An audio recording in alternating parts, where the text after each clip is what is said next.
ঘরে রাখিব তোমারে আমারি পরানো করিয়া বন্ধু জনম জনম ধরিয়া।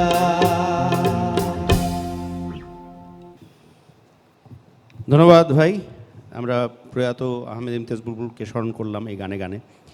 উনি এক মানে সবাই জানেন, আমরা সবাই জানি ইনফ্যাক্ট যে উনি যত বড় একজন মিউজিক ডিরেক্টর ছিলেন ঠিক তত বড়ই একজন লিরিসিস্টও ছিলেন, এবং তত সুন্দর করে উনি কথা বলতেন এবং অসাধারণ একজন ব্যক্তিত্ব ছিলেন।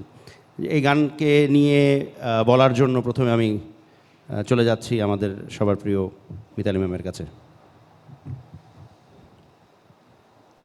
জাহিদ, জি,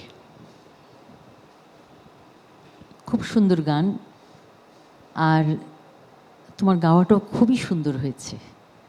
থ্যাংক ইউ। খুব সহজভাবে এক্সপ্রেশন দিয়ে খুব সুন্দর করে গেয়েছো।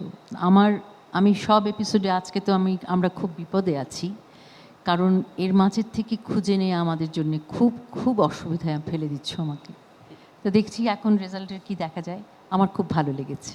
Thank you so much. Ferdous Wahid. কিংবদন্তিকে একটি ধন্যবাদ দিতে চাই। আমার মনে হয় যে এই পুরো এপিসোড অথবা পুরো অনুষ্ঠান থেকেই বেশ কয়েকজন শিল্পী বাংলাদেশের সঙ্গীত আকাশে বোধহয় উদয় হতে চলেছে। ধন্যবাদ। Thank you sir, thank you. ভালো গেয়েছেন। রফিকুল আলম। এই গানটা চমৎকার একটা আধুনিক গান, কিন্তু লোকজ সুরে, লক্ষ্য করার মতো, তাই না? এবং এইটা আমাদের বাংলাদেশের গানের একটা প্রধান চরিত্র, যে কোনোভাবেই, এমনকি আমাদের এই যে ফেরদৌসরা এত রক গানকে কত দূরে নিয়ে গেছে, আয়ুব বাচ্চু কত দূরে নিয়ে গেছে, তারপরেও ভেতরে কোথায় যেন একটা লোকগানের একটা লোকজ ছোঁয়া থেকে যায়। হ্যাঁ, এখানটা একটা আধুনিক গান, কি চমৎকারভাবে তুমি গাইলে এবং গানটাকে সম্পূর্ণভাবে তুমি আধুনিকভাবে প্রেজেন্ট করলে আমাদের সামনে। শ্রোতারা নিশ্চয়ই আমার কথাগুলো মেনে নেবেন, এবং তোমার গাওয়ার মধ্যে অত্যন্ত সাবলীলতা আছে।